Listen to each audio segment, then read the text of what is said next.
You think you have a choice? You walk into the store, you choose your coffee, you pick your phone, you book your flight. It feels like freedom, but it is a lie. The illusion of choice is the greatest magic trick ever performed in the history of economics. Because if you follow the money upstream, the hundreds of competing brands on the shelf all flow into the same two pockets. We are not talking about governments. We are talking about an entity that manages assets worth more than the GDP of Germany and Japan combined. They don't just own the market. They are the market. And the terrifying part? You probably give them money every single month without even knowing it. The weapon and the giants. Welcome to the machine. To understand how we lost our freedom, we first have to understand the weapon they used to conquer us. It wasn't a military invasion. It wasn't a rigged election. It was something much more boring and therefore much more deadly. The index fund. For decades, we were told that investing was about picking winners. The stock market was a casino where you had to find the needle in the haystack. But in the late 70s, a new idea emerged. Why try to beat the market when you can simply buy the market? This idea, known as passive investing, sounded innocent. It was sold to the working class as a safe, low-cost way to save for retirement. But it evolved into an uncontrollable monster that has devoured the global economy. By automatically buying every company in an index, regardless of performance, these funds became the ultimate vacuum cleaners for the world's capital. Today, three names stand above all others, casting a shadow over every industry on Earth. They are the big three: BlackRock, Vanguard, and State Street. Together, they manage assets worth over $20 trillion. To put that number into perspective, that is more than the GDP of China. It is more than the entire economy of the European Union. If these three companies were a combined country, they would be the second most powerful economic superpower on Earth, right behind the United States itself. But the source of their power is even more terrifying than the amount of money they control. Here is the trick they don't want you to understand. They don't use their own money to buy the world. They use yours. Your pension fund, your 401k, your insurance premiums, and your bank deposits. They take the capital of the working class and use it to buy controlling stakes in every major corporation on the planet. But while it is your money, it is their power. When they buy the shares, they also get the votes. This is called proxy voting, and it gives them the authority to dictate how companies are run, who gets hired as CEO, and what policies are adopted. Look at the S&P 500. Look at the companies that build your cars, grow your food, and make your medicine.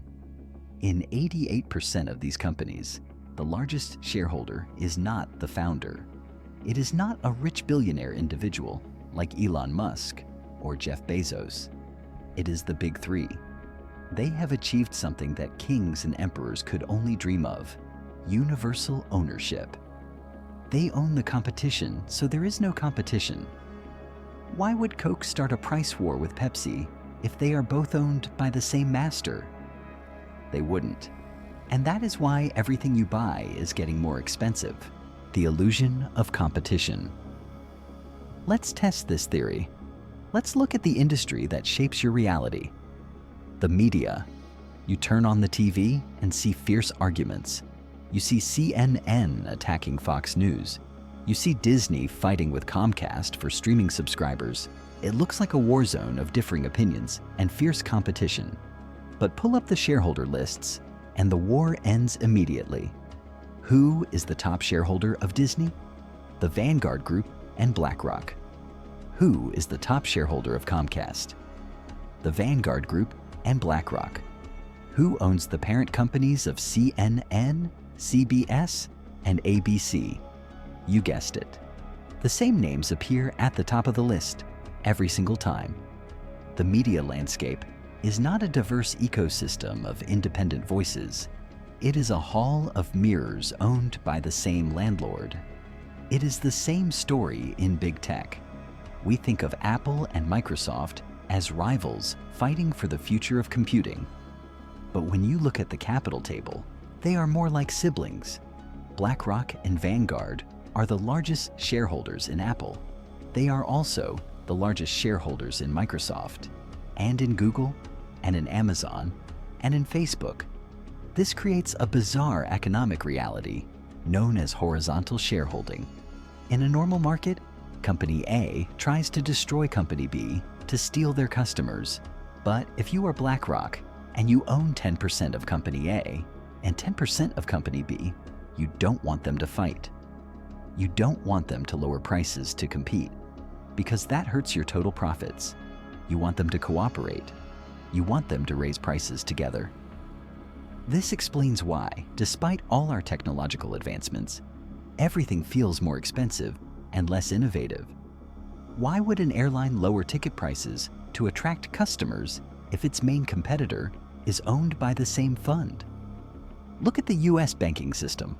JP Morgan, Citigroup, Wells Fargo, and Bank of America appear to be competitors. Yet, the big three are the largest shareholders in all four of them. They own the monopoly board, and they own all the pieces on it. You are simply moving your money from one of their pockets to another while thinking you have the freedom of choice. This concentration of power effectively kills the free market. Capitalism requires competition to function. But we do not have capitalism anymore. We have a corporatocracy disguised as a marketplace, where the house always wins because the house owns all the players, the infinite loop. We have established that the big three own the corporate world. But this leads us to the most dangerous question of all. Who owns them? Who pulls the strings of the puppet masters? If you look at BlackRock, it is a publicly traded company. This means we can see who owns its stock. And when you look at the top shareholders of BlackRock, you see a familiar name at the very top of the list, the Vanguard Group. So, BlackRock is owned by Vanguard. Naturally, the next step is to ask, who owns Vanguard? And this is where the trail goes cold. This is where the lights go out. Unlike BlackRock, Vanguard is structured in a unique, almost mystical way. It is not a publicly traded company. You cannot buy shares of Vanguard stock. Technically, Vanguard is owned by its own funds, and the funds are owned by the investors in those funds. On paper, this sounds democratic. It implies that if you have a retirement account with Vanguard, you are an owner. But in reality, this structure creates a perfect shield of anonymity. It creates a closed loop, a circular fortress where the money flows in, but the accountability never flows out. Because Vanguard is client-owned, there is no single majority shareholder to point a finger at. There is no eccentric billionaire owner we can interview. The entity owns itself. This creates a terrifying paradox. We have the largest concentration of wealth in human history, managed by an entity that is essentially a ghost. When BlackRock owns Apple, and Vanguard owns BlackRock, and Vanguard is owned by a nebulous cloud of global capital, who is actually in charge? The answer is no one. Or perhaps the algorithm itself. We have built a machine that runs on a single directive: maximize value. It does not care about morality, it does not care about the environment, and it certainly does not care about your well-being. It is an automated beast that eats everything in its path to grow larger. The people running these firms, like Larry Fink of BlackRock, are incredibly powerful. Yes, but even they are just high-level managers of a system that has grown larger than any human being could ever control. They are not the kings. They are merely the high priests serving the god of compound interest, the housing trap, and the ESG score. You might be thinking, I don't own stocks, so this doesn't affect me. You would be wrong, because they are no longer satisfied with owning the companies you work for. Now they want to own the house you live in.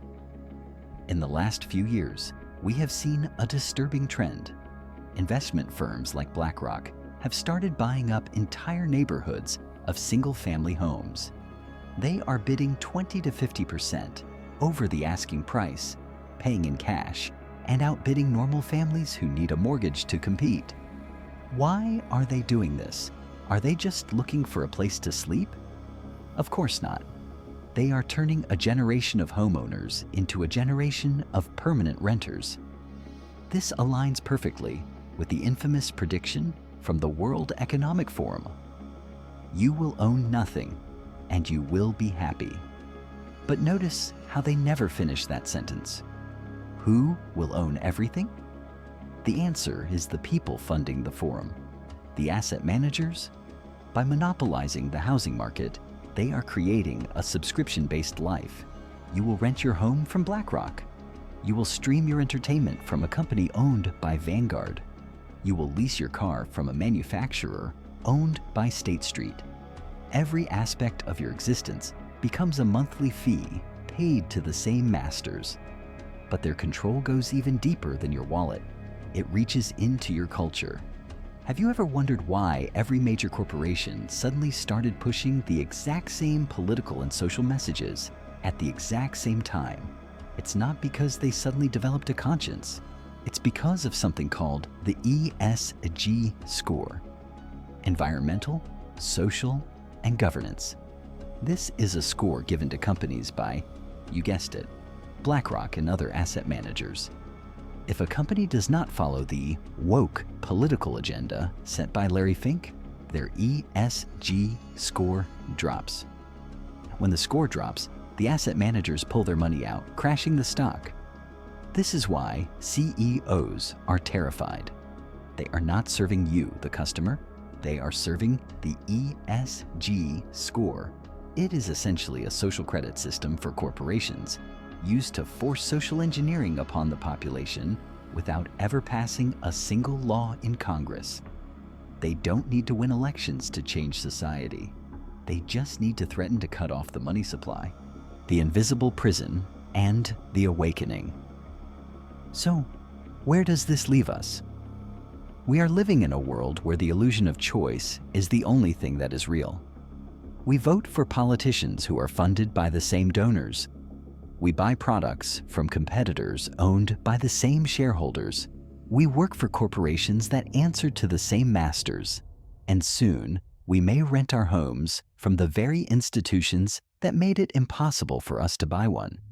This is not capitalism. Capitalism requires risk. But for the big three, there is no risk. If the banks fail, they get bailed out by the taxpayers. If a company fails, they own the competitor anyway.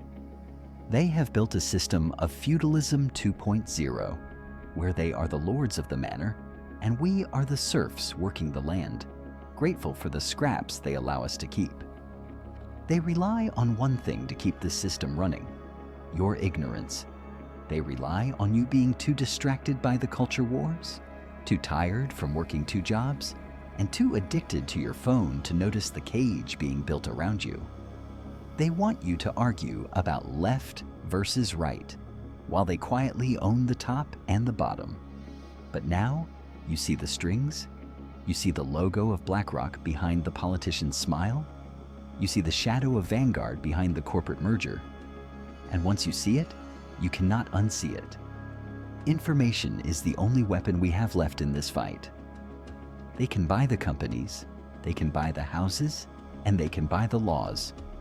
But they cannot buy your mind, unless you let them. This channel exists to expose the machinery of the modern world. We dissect the lies, we follow the money, and we refuse to look away. If you want to understand the game so you can stop being a pawn on their board, make sure you are subscribed. We have only just scratched the surface of this rabbit hole. Next time, we will look at how they are coming for your digital currency. Until then, keep your eyes open. The world is owned, but your mind is still yours.